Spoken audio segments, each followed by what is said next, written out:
probleminha que eu tive que sair da sala e entrar de novo. Acho que deu problema aqui na webcam, mas tudo certo agora. Tá? Vamos começar nossa aula. Vou colocar aqui a apresentação. Logo a gente manda, tá, o link das aulas anteriores ali que a colega pediu. E aí vocês já ficam com o link.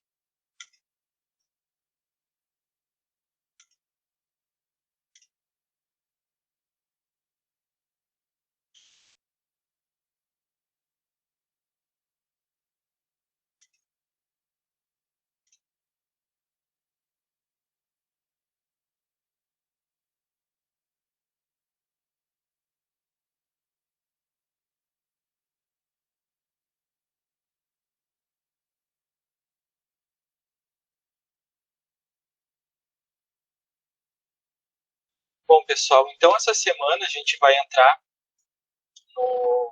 nos conteúdos de físico-química, tá? Semana passada nós estávamos vendo química orgânica, a primeira aula foi comigo, lá sobre a parte inicial do carbono, nomenclatura, depois teve aula com a professora Raquel, com a Thaís, com a professora Vivi, enfim. Então agora nós vamos entrar nos tópicos de físico-química, e a primeira delas são soluções, tá? Onde nós vamos ver aqui alguns tópicos iniciais sobre a parte teórica, tá? A gente vai ver, vocês vão ver que a gente vai trabalhar alguns cálculos hoje também, e mais no final da aula a gente vai fazer 2 exercícios do Enem, tá? Para não ficar tão maçante, porque como esse tópico envolve muitas fórmulas, muita conta matemática, né? Tem coisas que vocês vão ter que ver depois ali na apostila, conforme já foi postado no sistema para vocês, tá? Então, para não tornar a aula tão maçante assim. Bom, trouxe aqui um exemplo bem inicial, né, para vocês, que é quando a gente toma, por exemplo, uma xícara de café, um copo de leite com achocolatado, um refrigerante, nós estamos bebendo uma solução, certo? E nós já sabemos que toda a matéria é encontrada na forma de substâncias ou misturas, e a solução está dentro dessas substâncias e misturas, tá? Lembrando ali que a matéria, o que é a matéria, né? Se vocês se lembram ali, também é um conceito que talvez vocês tenham visto na física. Matéria é tudo aquilo que ocupa um lugar no espaço, certo? Tudo aquilo que tem massa e ocupa um lugar no espaço. A gente pode chamar de matéria. Só que a matéria também, se vocês se lembram, ela pode aparecer, ela é apresentada, na verdade, no universo, na natureza, sobre algumas diferenças, né, sobre algumas classificações. Aqui eu trago uma imagem para vocês para comentar brevemente sobre essas classificações, tá, nas quais também se encontram as soluções. Então aqui a gente tem a matéria, lembrando que a matéria é tudo aquilo que possui, que tem massa e ocupa um lugar no espaço, e essa matéria ela pode se apresentar sobre 2 grandes grupos, né, que são as substâncias puras e as misturas. O que é as substâncias puras? Elas ainda podem ter uma classificação ali de substâncias simples ou compostas. As substâncias simples são aquelas substâncias que possuem apenas um tipo de elemento químico, certo? Por exemplo, aqui, ó, a gente tem um exemplo do H2. O H2 é o gás hidrogênio, certo? O gás hidrogênio é uma molécula que possui 2 átomos de hidrogênio. Aqui, por exemplo, o O3, a gente tem o ozônio. O ozônio é uma molécula que possui 3 átomos de oxigênio, certo? Aqui a gente tem o gás hélio, nós temos o fósforo e assim por diante. Ou seja, são moléculas, são substâncias que possuem apenas um tipo de elemento químico. Já as compostas, como o próprio nome já diz, é composto por outros tipos de elementos químicos. Por exemplo, aqui a gente tem o NaCl, que é o cloreto de sódio, o famoso sal de cozinha. Aqui nós temos um átomo de um elemento químico, que é o sódio, e um outro átomo de outro elemento químico, que é o cloro.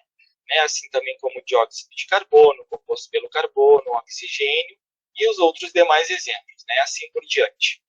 E nós ainda temos as misturas. As misturas, elas ainda podem ser homogêneas e heterogêneas. O que são misturas homogêneas? São misturas que apresentam apenas um único aspecto ou fase. Por exemplo, o sal mais a água. Quando a gente mistura sal e água, aparentemente, se a gente olha para o copo, a gente só vê água, né? Por quê? Porque é só uma fase, apresenta só uma única fase só, certo? É um aspecto contínuo. Já no caso ali das misturas heterogêneas, são aquelas que apresentam mais de uma fase, né? 2 ou mais. Por exemplo, ali se a gente misturar água mais óleo de cozinha, a gente vai ver claramente o óleo e a água, certo? É visível. E ainda a gente tem as colóides, as suspensões, que são mais no aspecto microscópico, tá? Mas para a aula de hoje a gente vai ficar aqui, ó, nas misturas homogêneas. Por quê? Misturas homogêneas são soluções, tá? Então é importante a gente ter isso bem em mente para a gente ir seguindo os tópicos que se sucedem aqui, ó. Solução é igual a mistura homogênea. Isso já fica como dica para vocês no Enem, né? Porque daqui a pouco o exercício pode, ao invés de falar que isso é uma solução, ele pode falar que é uma mistura homogênea. E aí vocês já devem ter em mente que se trata da mesma coisa, certo? E o que a gente também tem que saber sobre essas soluções, sobre essas misturas homogêneas? Que toda solução possui soluto e solvente. Isso é obrigatório, isso vai ter sempre numa solução. Bom, o que é o soluto? O soluto é aquele composto que aparece em menor quantidade, tá? Enquanto o solvente em maior quantidade. Soluto mais solvente é igual a solução, tá? O solvente e o soluto formam a solução. Isso é muito importante. Sempre. Por exemplo, aqui, ó, outro exemplo bem corriqueiro do nosso dia a dia é o soro caseiro, tá? Aqui, ó, quando nós adicionamos 1 colher de chá de sal e 3 colheres de chá de açúcar em 300 ml de água, nós temos o soro caseiro. E o soro caseiro é uma solução, é uma mistura homogênea. Né? Então, lembrando ali do slide anterior, se a gente misturar água, sal e açúcar, aparentemente aquilo ali tem só um aspecto, né? É uma mistura homogênea. Então, nesse caso aqui, nesse exemplo, o soro caseiro ele vai conter o sal e o açúcar, que são os solutos. Por quê? Porque eles estão em menor quantidade em relação à água. Né? E a água, que está em maior quantidade, vai ser, então, o nosso solvente. Certo? Outra classificação também muito importante das soluções, isso é algo também que eu já vi em muitas questões do Enem, trata da capacidade das soluções em conduzirem ou não corrente elétrica, certo? Eletricidade. E aí elas se classificam em dois grandes grupos. Nós temos aqui as soluções iônicas ou eletrolíticas, tá? Eu coloquei ali uma barrinha entre essas nomenclaturas porque elas significam a mesma coisa.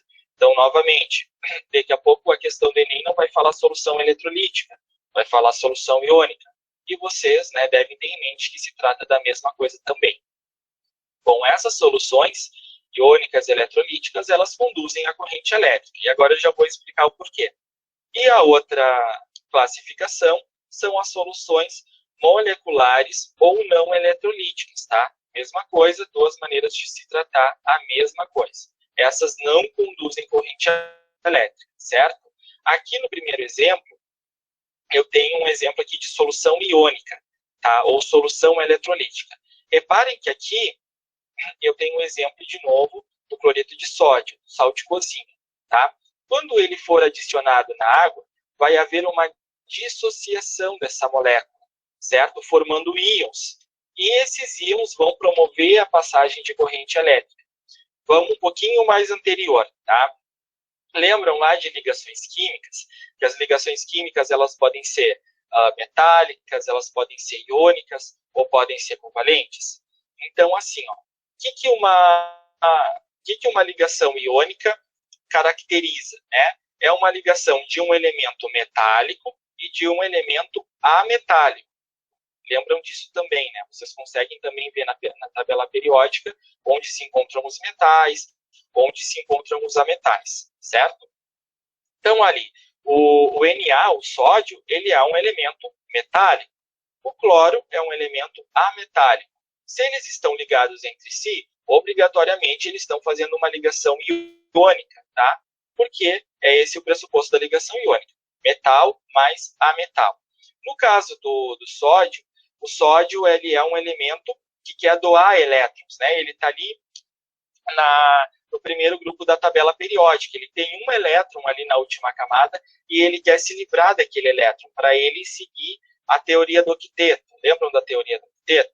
Então, eu estou fazendo esse movimento também de revisar esses tópicos de ligações, porque se vocês observarem, um tópico da química sempre está ligado em outro. Então, como a gente está estudando soluções, a gente também já pode ir retomando outros conceitos, certo? Só que isso tem tudo bem explicado, bem pormenorizado na apostila que eu disponibilizei para vocês, tá? Mas aqui eu vou falando para que a gente possa acompanhar o raciocínio.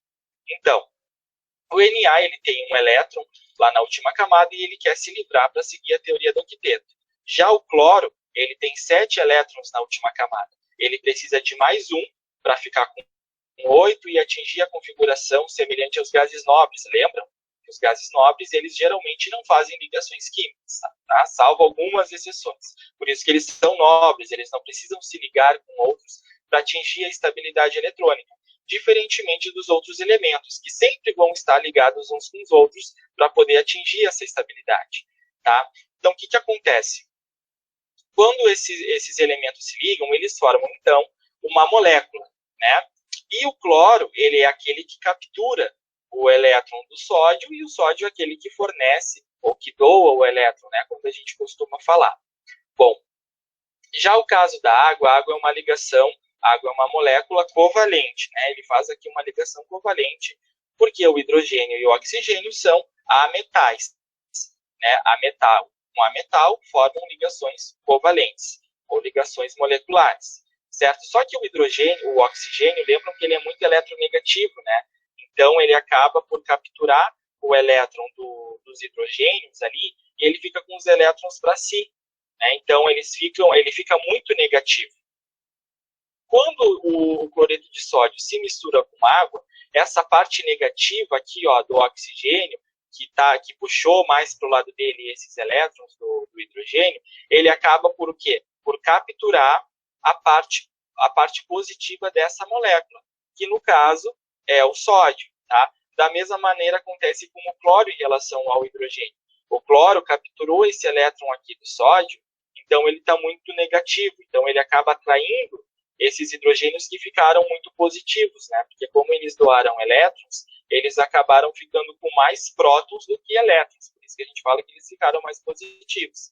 Então, quando eles estão misturados em uma solução, uma mistura homogênea, ocorre a ionização. Isso que se chama ionização. É esse processo de captura, de quebra da ligação. Tá? Então, o sódio aqui ele fica positivo, porque o elétron dele ficou com o cloro. E o cloro ficou negativo justamente porque ficou com o elétron do sódio. Tá? Então, isso daqui são íons. Acontece a formação de íons. E eu coloquei aqui uma observação para vocês. Ó. O que é a corrente elétrica?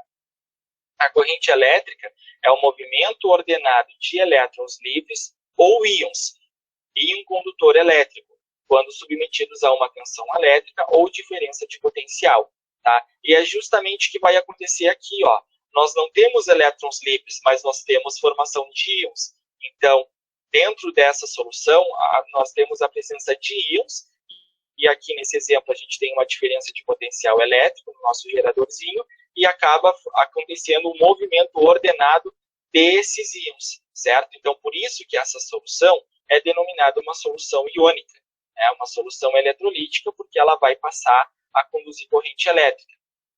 Já no caso aqui do açúcar, ó, o açúcar é um composto covalente, porque o carbono, o hidrogênio e o oxigênio, todos eles são elementos ametálicos, certo?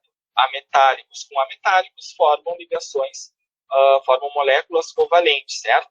Então, quando ele está na presença de água, não vai acontecer a mesma coisa que aconteceu aqui, ó. Não vai acontecer a formação de íons, né? Porque eles já não eram assim. Eles estão compartilhando elétrons. Então, a água só vai dissolver, tá? Então, a água apenas vai promover uma dissolução e não vai ter passagem de corrente elétrica, porque ali a gente não vai ter elétrons livres, muito menos a formação de íons, como no exemplo anterior.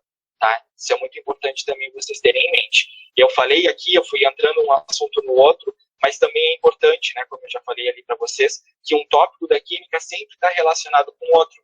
Então, para vocês perceberem que a parte ali de ligações químicas é muito importante para que a gente possa compreender diversos outros conteúdos que vêm após eles, certo? Até mesmo lá na química orgânica, como a gente estava vendo nos conteúdos anteriores, certo?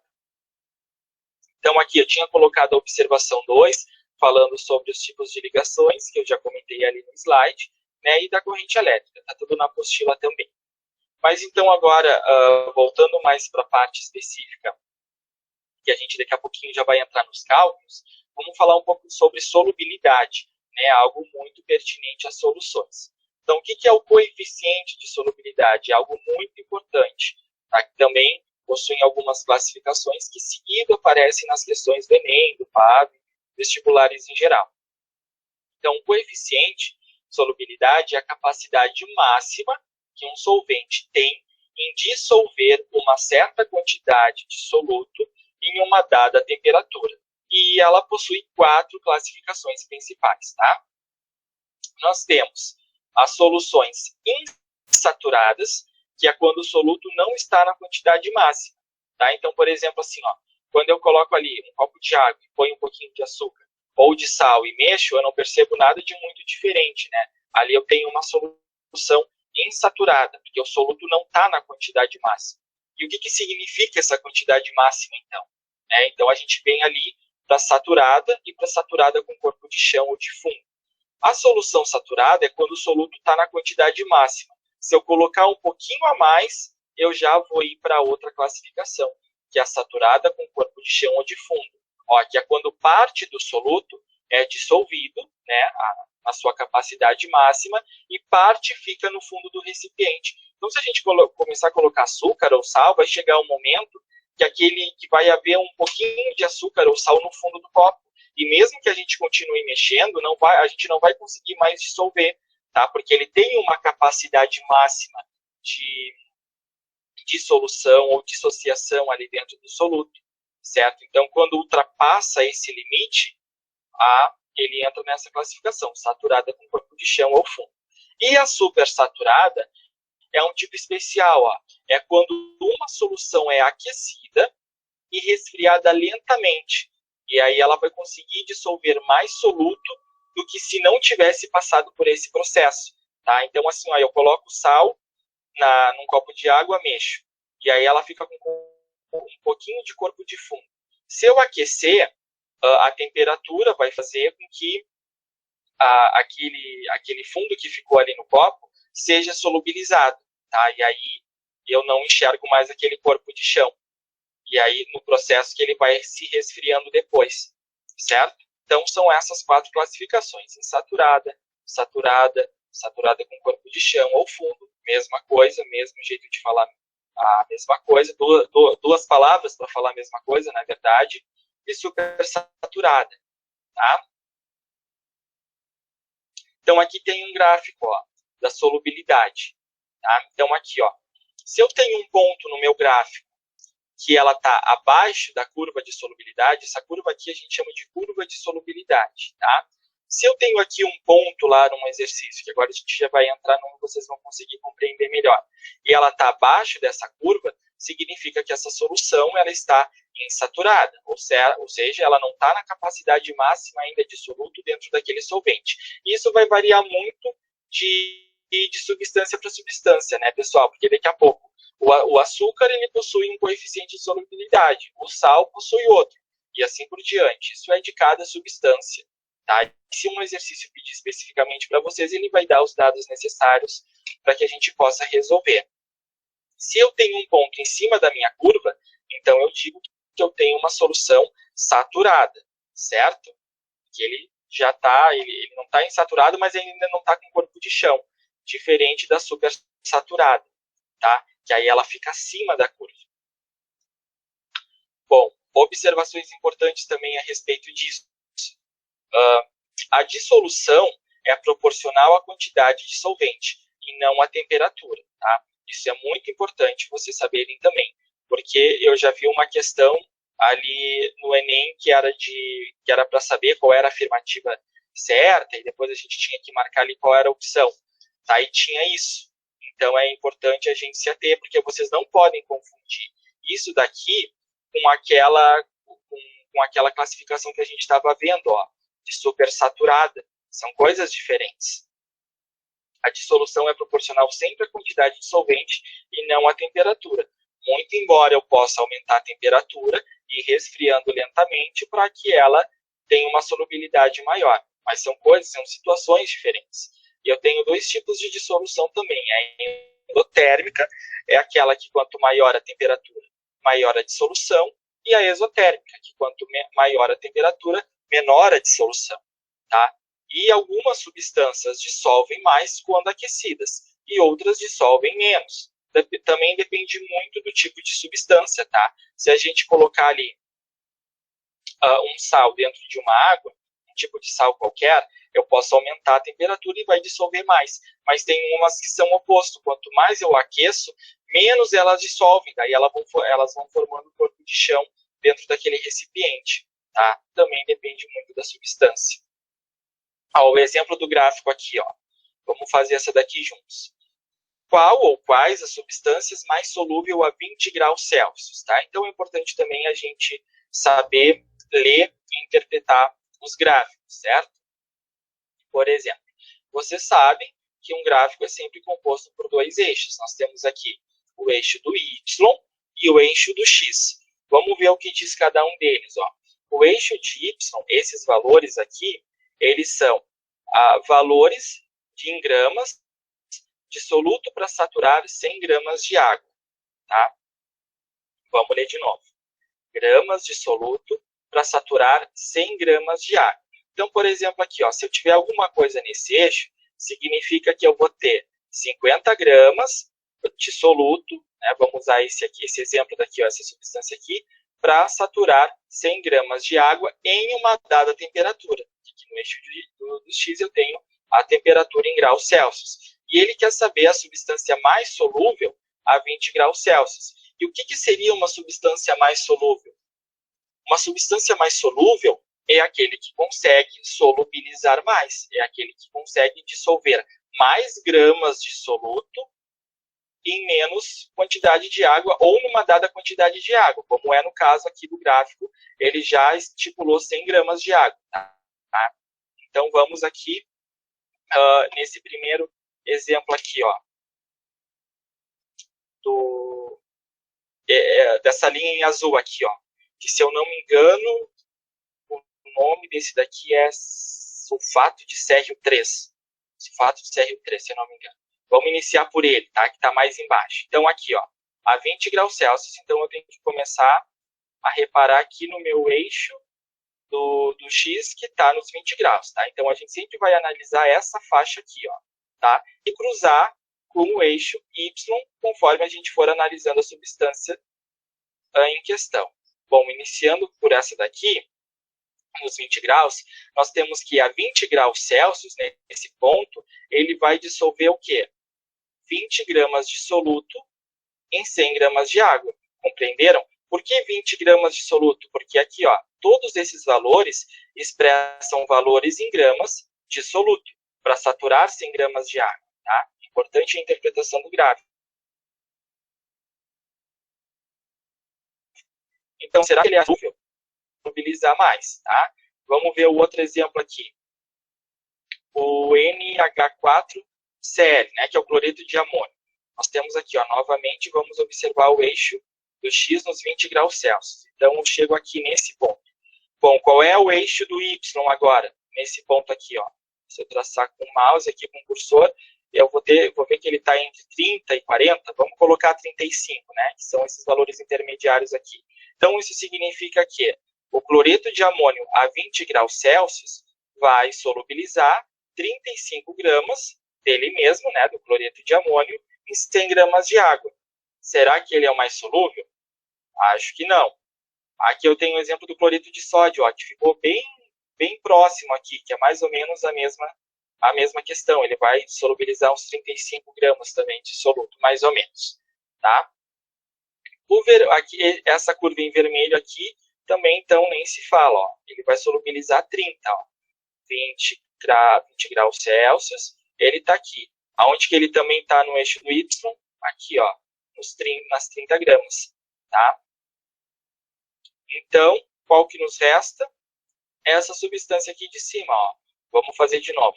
20 graus Celsius, ele está aqui nesse ponto do X. E aonde que ele está no Y? No 90. Então, significa que ele solubiliza 90 gramas dessa substância em 100 gramas de água. Certo? Então, essa é a substância mais solúvel. Não é muito difícil interpretar, é só até a gente chegar ali à conclusão do que é cada valor. Tá? Lembrando que esses valores expressam as gramas desses solutos. Daí a gente vai analisar um por um para ver qual vai ser mais solúvel a 20 graus. Certo? Então, aqui é o nitrato de potássio. Vamos ver esse outro exemplo aqui. Ó. Agora, ao contrário, qual a substância menos solúvel a 10 graus Celsius? Né?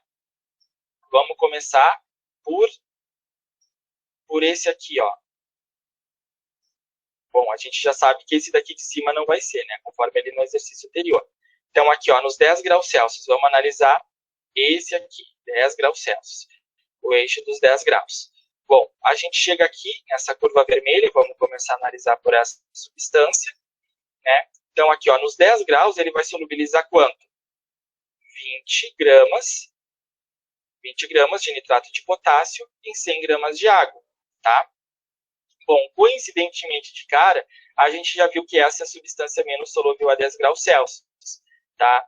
Aqui, essa substância não vai ser, tá? Porque a 10 graus Celsius ele vai conseguir solubilizar, ó, acho que uns 14 gramas, mais ou menos. Né? Aqui, o cloreto de amônio ele vai solubilizar 32 gramas, mais ou menos. O cloreto de sódio, também umas 37 gramas, vamos colocar. E o nitrato de sódio, então, 80 gramas. Qual é a menos solúvel a 10 graus? Vai ser, então, o nitrato de potássio, certo? Que ele vai solubilizar só 20 gramas. O resto, todos os outros, vão solubilizar mais de 20 gramas, tá? Em 10 graus Celsius. Então, é mais ou menos essa questão aqui do gráfico. Outra coisa muito importante também, pessoal, é em relação à solubilidade nos gases, tá? Quanto maior a pressão, maior a solubilidade. E esse é o caso do refrigerante. Por exemplo, quando a gente abre ali uma latinha de Coca-Cola, por que dá aquele barulho, né, aquele do gás saindo? Porque a pressão interna da latinha é menor, né, do que fora, do que o ar atmosférico. Então, por isso, ali dentro, o gás consegue ficar mais solúvel, diferentemente de quando a gente abre, que aí acaba tendo um escape, né, por diferença de pressão. E também, outra questão, quanto menor a temperatura, maior a solubilidade. E aí um exemplo também, que eu acho que eu também já vi numa questão do Enem, que o despejo de água quente em rios por indústrias diminui a solubilidade dos gases em água, fazendo com que os peixes morram devido ao escape do gás oxigênio. Porque, claro, é uma questão de lógica, né? Tem muitas indústrias que utilizam água quente nas suas funções industriais, né? Na produção de materiais diversos. Então, essa água quente, quando despejada no rio, né, ela acaba entrando em contato ali com a água dos rios, essa água quente, e a água quente vai fazer com que a solubilidade do gás aumente. E o oxigênio, a gente sabe que é um gás que está solúvel na água, só que quando acontece um aumento de temperatura, esse gás começa a escapar, certo? E aí acaba tendo uma baixa oxigenação de água, na água daqueles lugares, e isso vai fazer com que ocorra uma mortandade de peixes ali naqueles locais. Claro, tirando também o caso de que muitas vezes as indústrias despejam elementos tóxicos ali também, que é outra problemática para além disso. Mas estou dando um exemplo só na parte da solubilidade, tá? Nos gases. Então, aqui, agora a gente vai começar a entrar nos cálculos, tá? As concentrações, algo muito importante no conteúdo, no tópico de solução. Então, nós sabemos que as soluções são misturas homogêneas que envolvem soluto e solvente. Isso aí já está claro. Dessa forma, as concentrações são meios de expressar a quantidade desses componentes. E essas relações são dadas por unidades de massa, né? E volume. Eu deixei alguns exemplos ali entre parênteses. Então, ali, ó, antes da gente entrar para as fórmulas, vamos fazer alguns combinados, tá? Aqui eu deixei alguns símbolos, aqui algumas representações. Então, M1, V1, N1 vai ser para o soluto, tá? M2, V2, N2 para o solvente. M, V e N para a solução, né? Onde M é massa, V é volume e N representa o número de mols, certo? Então, a primeira delas, ó, a mais corriqueira, principal, concentração comum. O que é a concentração comum? Representado ali pela letra maiúscula C, é a quantidade de soluto em gramas por litros de uma solução, tá? Então, a unidade dela, ali entre parênteses, é grama por litro, tá? Então, aqui eu tenho a fórmula principal e eu também tenho outras maneiras de escrever essa fórmula, né? Invertendo, passando para o outro lado da igualdade. Então, concentração comum é igual a massa do soluto em gramas divididos pelo volume da solução. Então, vamos aqui num exemplo. Ó. Uma solução foi preparada dissolvendo-se 4 gramas de cloreto de sódio, NaCl, em 2 litros de água. Considerando que o volume da solução permaneceu 2 litros, qual é a concentração da solução final? Então, ele quer saber ali o C maiúsculo, né, a concentração. Então, a gente só vai aplicar na fórmula. Concentração é igual a massa do soluto. Qual é o meu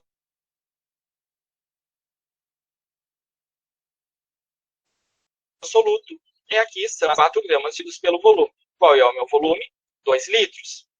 Então, fazendo aqui a conta, a divisão, nós temos que a concentração é 2 gramas por litro. Essa vai ser a concentração desse caso aqui, certo? Reparem, claro, o exercício já traz o volume em litros, né? Só que se o volume tivesse em ml, eu tenho que fazer uma transformação para litros, porque a fórmula me pede que a concentração seja em gramas por litros, certo? É algo bastante... Vocês devem se atentar bastante também, que a gente vai ver alguns casos de transformação também, os exemplos a seguir. Então, a concentração comum é basicamente isso, né? Aplicação de fórmula, sempre lembrando o que é soluto, o que é solvente, tá? E fazendo as devidas transformações nas unidades quando necessário. Outro caso é o título ou porcentagem, tá? Também é a mesma coisa, pessoal. Às vezes os exercícios falam porcentagem, às vezes fala título. É a mesma coisa, não se confundam, é o mesmo, tá? Então, o que é? É a relação entre a massa do soluto e a massa da solução. Reparem que no exemplo anterior, era uma relação da quantidade de soluto em gramas, né, a massa em gramas, por litro, por volume. Aqui é a massa pela massa de soluto pela massa da solução. Então, aqui eu tenho a forma, né, o título ou porcentagem representado pela letra T maiúscula. Aqui as fórmulas. Então, no exemplo, ó, calcule o título e a porcentagem em massa de uma solução feita a partir da dissolução de 368 gramas de glicerina em 1.600 gramas de água. Tá? Então, aqui, ó, nós temos que o título é igual à massa do soluto, e nesse caso o meu soluto é aqui a glicerina, divididos pela massa total, pela massa da solução. Né? Então, por que aqui está M1 e M2? Porque a solução não é a somatória de soluto mais solvente, não é a somatória da quantidade de soluto mais a quantidade de solvente. Então, aqui, ó, eu tenho a massa 1, que é a da glicerina, mais a massa de água, né, que vai me dar a massa da solução. Tá? E que talvez vocês olhando assim de primeiro momento podem se confundir, porque aqui eu tenho M maiúsculo, que é a massa da solução, e aqui eu tenho a massa de cada um deles, né, que é a massa do soluto e a massa do solvente, que somando vai dar a massa da solução. Então, aqui eu faço a divisão e chego nesse valor aqui, 0,187. Como a gente está lidando por porcentagem, a gente multiplica esse resultado final aqui da nossa conta por 100, né, 100%, e aí a gente tem o valor da porcentagem, certo? Que é 18,7%. Outro exemplo também que muito aparece é a molaridade. Tá? Essa fórmula ela vai relacionar a quantidade em mol do soluto por um volume. Tá? Então, quantidade de mol do soluto por um volume. Repara que antes a gente estava lidando com a massa em gramas, né? Ou volume em gramas, ou em litros, dependendo do exercício. Aqui a gente está relacionando o número de mol, certo? E aqui eu tenho algumas formas de expressar essas relações. Molaridade, representada pela letra maiúscula, é igual ao número de mols do soluto, né? Lembram que lá no início do slide eu tinha colocado o que significava cada um dessas letrinhas aqui com essas numerações divididos pelo volume. Ou eu ainda posso também representar dessas outras maneiras, né? Por exemplo, aqui, ó, um que se usa muito, talvez até o que mais se use nos exercícios é essa fórmula, ó, que a molaridade é igual à massa do soluto divididos pela massa molar desse soluto vezes o volume, tá? Que é o caso que a gente vai usar aqui nesse exercício. O exercício diz: calcule a concentração em mol por litro. Ó, quando o exercício fala mol por litro, a gente já sabe que a gente vai ter que usar a fórmula da molaridade. Tá? Outra coisa bem interessante que pode nos facilitar muito quando a gente está vendo o exercício é reparar a unidade que ele nos pede. Tá? Calcule a concentração em mol por litro, ou molaridade, de uma solução que foi preparada dissolvendo-se 18 gramas de glicose em água suficientes para produzir 1 litro da solução, dado a massa molar da glicose, que é 180 gramas por mol. Tá? Geralmente a massa molar, as questões vão dar para vocês ou vão apresentar ali a tabela periódica e vocês podem consultar, tá? Visto que a massa molar é algo dado na tabela. Tá? Se vocês repararem ali na tabela, vocês vão enxergar um número maior, vai ter um outro número ali, um é um número atômico, número de massa, mas aí é só vocês consultarem a legenda e vão ver qual deles se trata da massa molar. Tá? Então é algo tabelado, também não tem mistério. O exercício vai dar condições para que vocês tenham isso. Tá?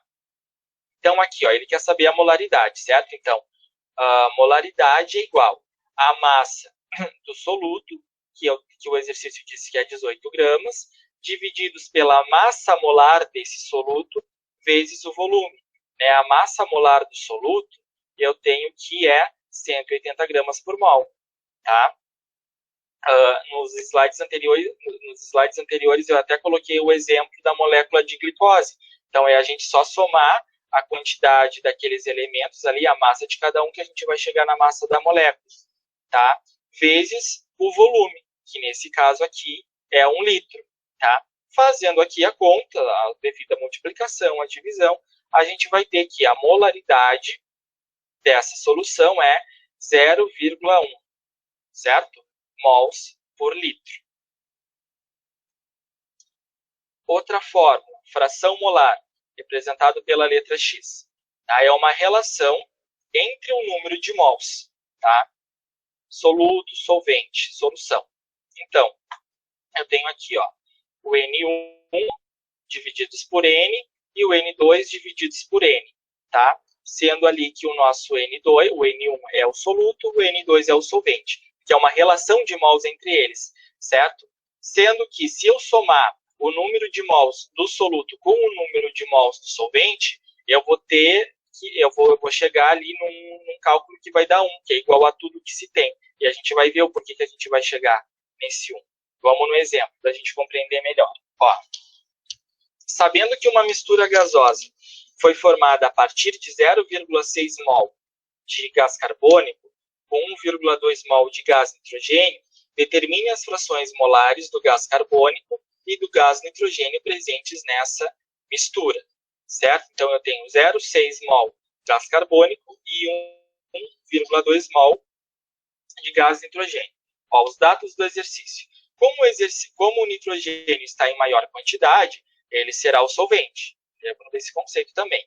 E o gás carbônico será o soluto. Né? Então, ali eu coloquei, né, eu nomeei ali, dei nome aos dois. O 1 vai ser o meu soluto e o 2 vai ser o solvente. Então, aqui, ó, N1, N representa número de mols, né? Então, é 0,6 para o gás carbônico e N2, 1,2 mol para o gás nitrogênio. Então, aqui, ó, como temos o número de mol do soluto e do solvente, podemos determinar o número de mols da solução. Né? Lembram que ali solução é igual a solvente mais soluto? Então, aqui, ó, somando os dois, eu tenho que o número de mols da solução, que é o todo, é 1,8, certo?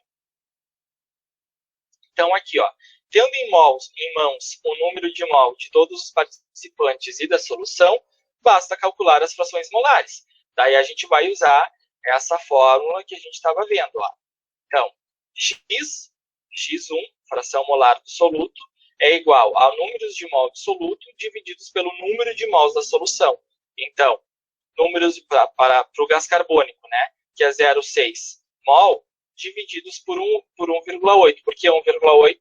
Porque 1,8 é o número de mols da solução, tá? que é tudo que eu tenho. Então, a fração molar do soluto, do gás carbônico, vai ser 0,33 mol. Já mol não, desculpa, isso daqui não tem unidade, tá? Mol por mol, a gente corta o mol, e aí eu só tenho um valor, só tenho um número, tá? Ele não vai ter unidade. Para o gás nitrogênio, então eu tenho aqui, ó, número de mols do gás nitrogênio divididos pelo número de mols da solução, que eu tenho 0,666. Se eu somar esse daqui com esse daqui, vai dar 0,9999. Vai dar 1, praticamente 1. Então, esse é o 1 que eu tinha me referenciado aqui, ó, tá? Que é tudo que a gente tem. Né? Somando o resultado da fração molar do soluto com o resultado da fração molar do solvente, eu tenho 1, tá? E ele não tem unidade justamente porque a gente está trabalhando com mol e mol. Então, a gente corta o mol aqui, corta o mol aqui, então fica um número sem unidade, tá? Mas indicando o resultado da fração molar. Outro exemplo é a molalidade, tá? Não é molaridade, é outro caso. A molalidade é representada pela letra maiúscula W. E é uma relação entre o número de mols do soluto e a massa do solvente em quilogramas, tá? Essa é a grande questão da molalidade, porque antes a gente geralmente está tratando com a massa em gramas, né? Então, a molalidade, ela é em quilos. Então, é algo bem importante, assim, eu acho que fica até fácil de se lembrar, né? Porque ela é a única mais diferentona, né? Digamos assim, que a massa, ela pede em quilos. Então, aqui, ó, a gente tem as nossas fórmulas, né? Que molalidade é igual a número de mols do soluto pela massa do solvente em quilogramas, muito importante. Eu também posso representar de outra forma, né? A massa do soluto divididos pela massa molar do solvente vezes a massa, tá? Então, aqui, ó, vamos no exemplo. A alimentação intravenosa hospitalar consiste usualmente em uma solução de glicose, tá? E o exemplo da molécula da glicose. Em água com adição de sais minerais. Considerando que 1,5 gramas de glicose sejam dissolvidos em 64 gramas de água, qual será a molalidade da solução resultante? Então, vamos no passo a passo, tá? Ó, o que o exercício dá? Ele dá a massa do soluto, que é 1,5 gramas, ele dá a massa do solvente, que é 64 gramas, tá? Nós temos aqui a fórmula molecular também do soluto, que é C6H12O6. Então, para determinar a molalidade da solução, é interessante realizar os seguintes passos. O primeiro é transformar a massa do solvente de gramas para quilos, porque a molalidade pede que a massa seja em quilos, certo? Então, para isso, basta dividir a massa fornecida, que é 64 gramas, né, a massa do solvente, por 1.000, que vai dar 0,64 quilogramas. Tranquilo? É uma questão de transformação. Tranquilinho. O segundo passo é determinar a massa molar do soluto, para que a gente possa aplicar na fórmula aqui, ó. Então, para isso, a gente deve multiplicar a quantidade de átomos do elemento da fórmula molecular pela massa atômica, que, como eu comentei anteriormente, estava na tabela periódica. E, em seguida, somar os resultados, né? Então, aqui, ó, a massa do carbono, que é 12, 6 vezes 12, por que 6? Porque aqui eu tenho 6 carbonos. Então, 6 vezes 12, mais 12 vezes a massa do hidrogênio é 1, e aqui eu tenho 12 hidrogênios, então 12 vezes 1, mais 6 vezes a massa do oxigênio. Aqui eu tenho 6 oxigênios e a massa do oxigênio é 16, tá? 6 vezes 16. Somando isso, eu chego aqui no resultado da massa molecular da glicose, tá? Então, aqui, ó, terceiro passo, a gente vai utilizar os dados ali na fórmula. Então, eu tenho que a molaridade, é igual à massa do soluto, que é 1,5, divididos pela massa molar do meu soluto, vezes a quantidade do meu solvente, né? Então, eu tenho, fazendo aqui a conta de multiplicação, divisão, eu botei aqui 0,3 molar. É a minha molaridade, tá? Para essa questão. Aproximadamente, né? Tinha algumas dízimas periódicas ali. Agora, outro caso, né? Já para a gente começar a se encaminhar para os nossos exercícios. Eu tenho aqui o exemplo da diluição. Então, antes a gente estava vendo as fórmulas das concentrações, agora das diluições. Tá? Soluções com o mesmo soluto, tem dois tipos. Tem esse que a gente vai ver logo em seguida. Soluções com o mesmo soluto. Ó, quando realizamos a mistura de soluções com o mesmo soluto, teremos um aumento de volume final, já que toda a mistura estará no mesmo recipiente. Sendo assim, temos as seguintes possibilidades de formas. Então, eu posso usar a fórmula da concentração, né? Concentração inicial. Lembrando que aqui, nas soluções com o mesmo soluto, a gente sempre vai lidar com, geralmente, 2 recipientes, 3 recipientes. Então, é só para que vocês estejam a par. Por que aparece tantas vezes o C, tantas vezes o B? Tá? Vamos imaginar que a gente tem 2 recipientes e a gente quer colocar tudo em um só. Então, aqui eu tenho o meu primeiro recipiente, aqui eu tenho o meu segundo recipiente, e aqui eu tenho o resultado final da união desses dois, tá? Então, aqui eu tenho a concentração daquilo que está no meu recipiente 1, né? A concentração e o volume. Aqui eu tenho também a concentração e o volume do que está no meu segundo recipiente, e aquilo que vai estar no meu final, né? Que é a junção dos dois. Ou eu ainda também posso usar a molaridade e ainda o título. Tá? Vai depender daquilo que o exercício dá para a gente. Mas, em geral, a gente pode usar esses 3. Tá? Lembrando que aqui é concentração, molaridade e título. Então, vamos no exemplo aqui para a gente conseguir visualizar melhor.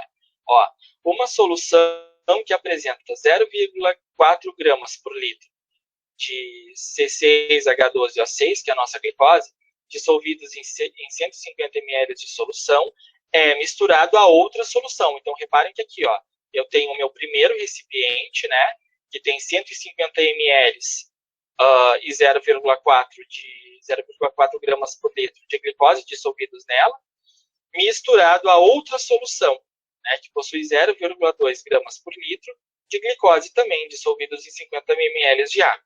Qual é o volume e a concentração da solução final? Então, o que o enunciado nos fornece? Né? Ele nos fornece aqui toda a função do recipiente 1 e do recipiente 2. E aí a gente aplica na fórmula. Tá? O exercício ele quer saber o volume e a concentração da solução final. O volume é mais de cara, né? Porque se num recipiente eu tenho 150 ml e no outro eu tenho 50, quando eu colocar tudo junto, eu vou ter 200 ml, né? 150 mais 50. Então, esse é o meu volume final. E a concentração? Aí eu tenho que aplicar a fórmula, tá? Então, a concentração é o que eu preciso saber usando a fórmula. Então, concentração final vezes o volume final, que eu já sei que é 200, né? 150 mais 50. É igual a concentração do soluto do meu primeiro recipiente, que é 0,4, né? Vezes o volume do meu primeiro recipiente, que é 150, mais a concentração do soluto do meu segundo recipiente, vezes o volume do meu segundo recipiente, certo? Então, aqui, fazendo as contas, as multiplicações, as divisões, eu vou chegar nesse resultado, certo? E aqui deveria ser C ao invés de V, tá? Foi erro na digitação, mas aqui está certinho. Tranquilo? Essa é a minha concentração final. E ainda tem um outro caso, tá? Que eu estava comentando com vocês, que é a mistura com solutos diferentes, que não reagem entre si. Mas como assim, soluto que não reage entre si? Bom, vamos dar um exemplo aqui, ó. Sais com o mesmo cátion ou ânion não reagem. Tá? Vamos num exemplo aqui, ó. O NaCl mais o Na2SO4, eles não reagem entre si porque eles têm o mesmo cátion. Tá? E qual é o cátion em comum? É o sódio. Se eu colocar esses dois sais aqui para reagirem, eles simplesmente não vão reagir. Por quê? Porque eles têm o mesmo cátion. Tá? Já aqui no caso do HCl, o ácido clorídrico mais o hidróxido de sódio, vai haver uma reação, porque os cátions são diferentes. Tá? Então aqui, ó, o H e o Na são os ânions, e o Cl e o H são diferentes. Tá? No caso aqui, o H é o meu cátion nessa molécula, e o Na é o meu cátion nessa molécula. São cátions diferentes. Se são diferentes, eles vão reagir. Tá? E a mesma coisa que o meu ânion, tá? O Cl e o OH. Nesse caso, o Cl é meu ânion. Nesse caso aqui, o OH é meu ânion. Eles são diferentes, vão reagir, certo? Então, vamos no exemplo aqui para ficar mais claro. Ó. Misturamos 300... Lembrando que as fórmulas são as mesmas, porque a gente ainda está lidando com a diluição. Tá? Então, as fórmulas elas vão seguir basicamente as mesmas. Misturamos 300 ml de uma solução aquosa, 0,5 mols por litro, com 150 ml da solução aquosa de ácido fosfórico, 3 mol por litro. Qual é a molaridade da solução final em relação aos dois solutos? Tá? Então, aqui, nesse caso, é um exemplo daqueles que não reagem entre si, porque aqui eu tenho o mesmo ânion, tá? Então, eles não vão reagir entre si. Então, o exercício ele quer saber qual é a molaridade da solução final em relação aos dois solutos. Por que em relação aos dois? Porque eles não vão reagir.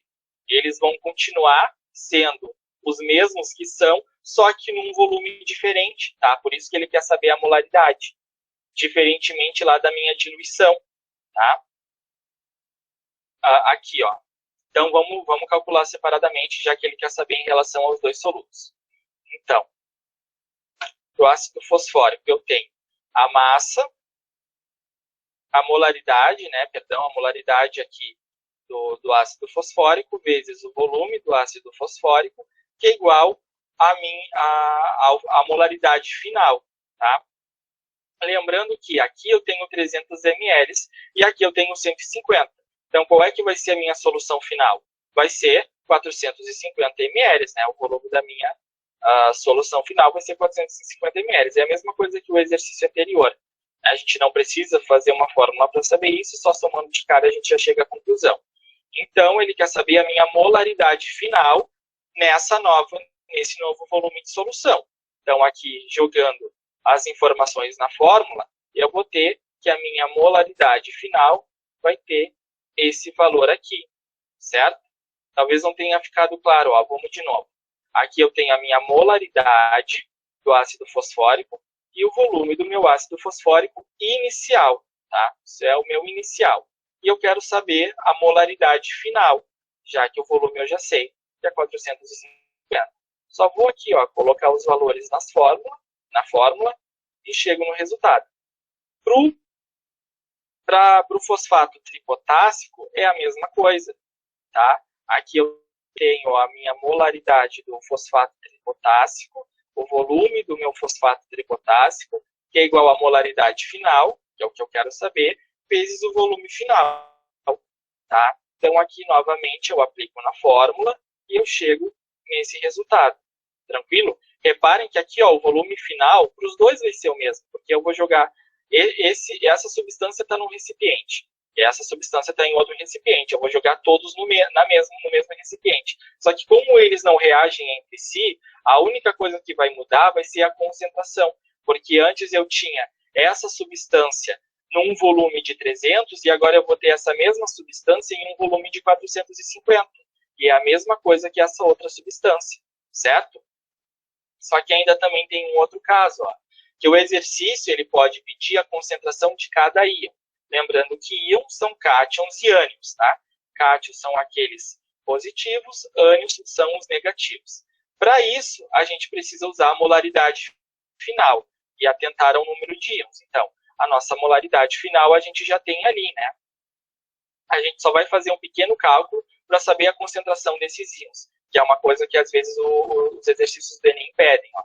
Então, vamos ver aqui quais são os íons envolvidos nesse nosso exercício.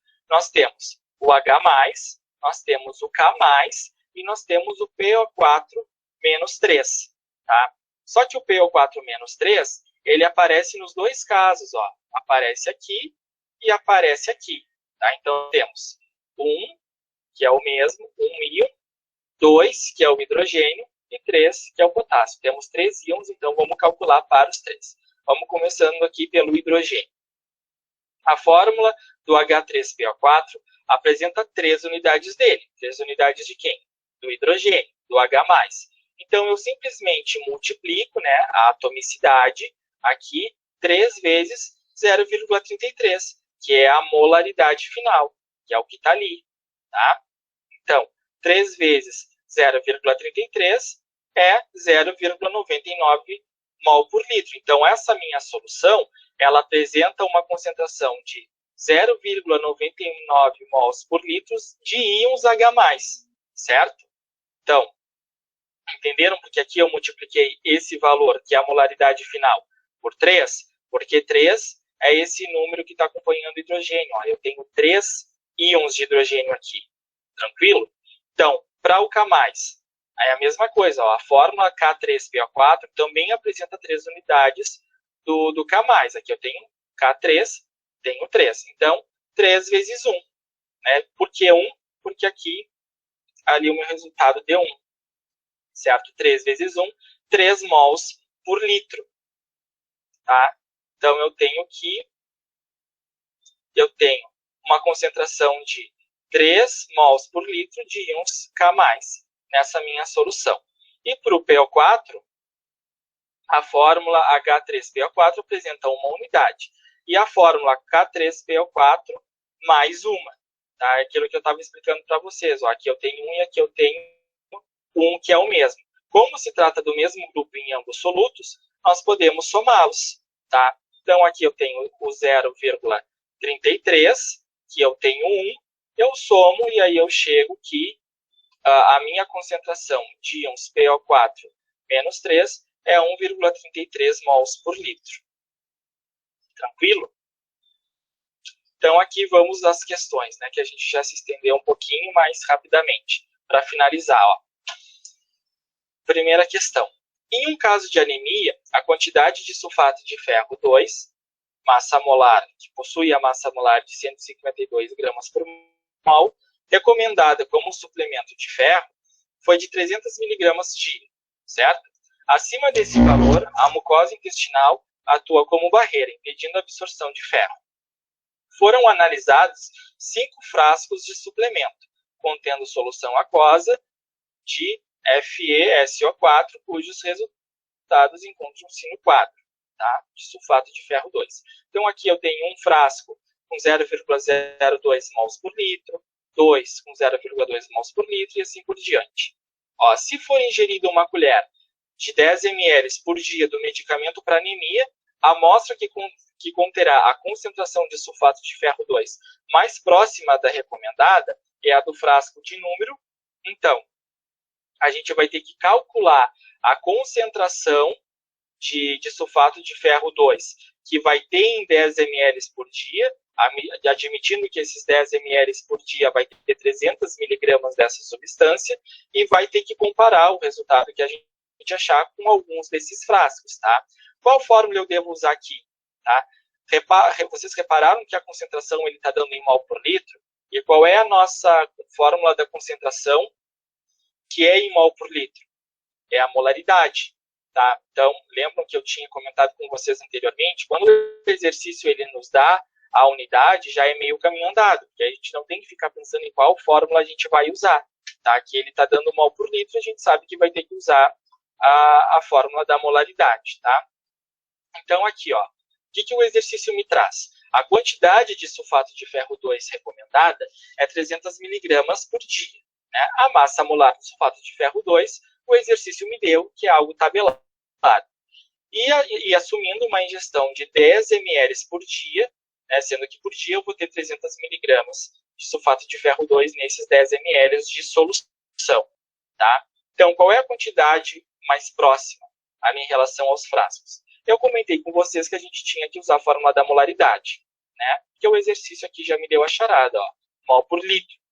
Então, vamos aplicar a fórmula da molaridade.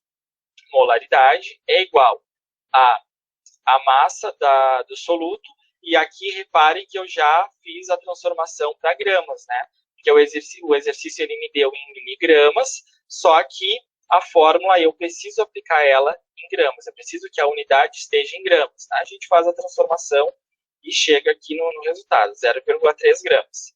Divididos pela massa molar do meu sulfato de ferro 2, que o exercício me deu, vezes o volume, tá? Que é 0,01 litros. Mesma coisa.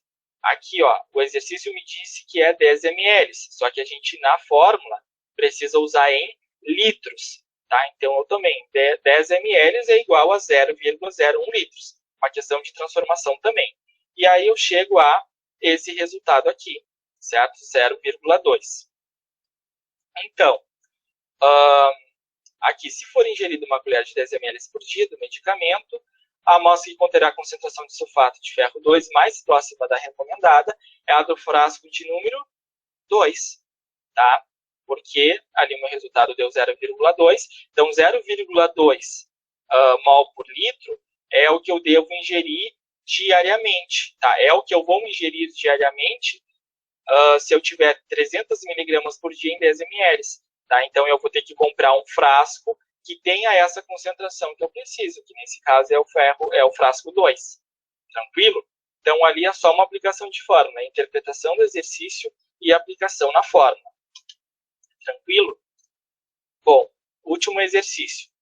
Para cada litro de etanol produzido em uma indústria de cana-de-açúcar, são gerados cerca de 18 litros de vinhaça, que é utilizada na irrigação das plantações de cana-de-açúcar, já que contém teores médios de nutrientes nitrogênio, fósforo e potássio iguais a 357 mg por litro, 60 mg por litro e 2.034 mg por litro, respectivamente.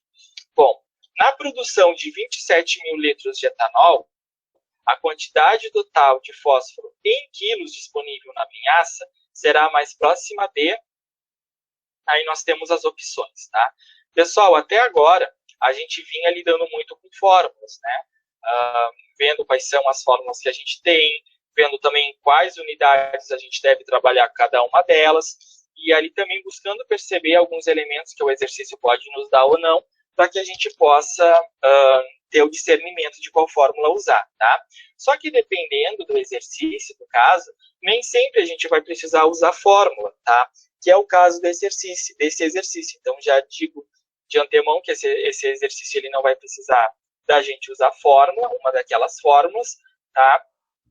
Mas a gente vai resolver ela com uma regra de 3. Vocês já devem ter escutado falar também que os cálculos na química a gente resolve basicamente com regra de 3, tá? Então, aqui, ó, por que a gente vai resolver por regra de 3? Por que não tem aplicação de fórmula? Por que a gente pode fazer uma relação direta entre os dados que o exercício dá? Ó, vamos pormenorizar as informações. Ó. Se 1 litro de etanol produz 18 litros de vinhaça, que é o que o meu exercício disse, 27 mil litros de etanol produzirá quantos litros de vinhaça? Então, uma relação com regra de 3. 1 litro produz 18, 27 mil litros vai produzir quantos litros? Então, aqui eu vou ter uma produção de 486 mil litros de vinhaça a partir de 27 mil litros de etanol. Né? Porque se eu tenho que 1 litro de etanol produz 18 litros de vinhaça, 27 mil litros de etanol vai produzir quantos de vinhaça? Uma regra de 3 simples, tranquilo? Acho que é ok. Então, aqui, ó, só que o exercício ele quer saber qual é a quantidade total de fósforo em quilos disponível na vinhaça será mais próxima de. Bom, aqui no exercício, ó, ele me diz que a vinhaça ela tem teores médios de nutrientes, nitrogênio, fósforo e potássio, iguais a, e aí ele me dá esses valores, só que ele quer saber somente do fósforo, tá? Que é aqui o P. Ele me diz que o fósforo ele tem 60 miligramas por litro.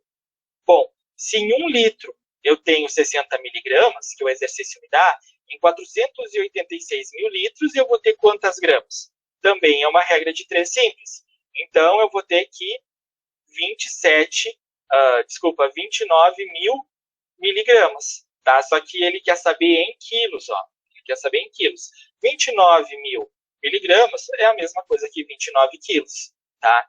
Então, a resposta do meu exercício vai ser 29, tranquilo?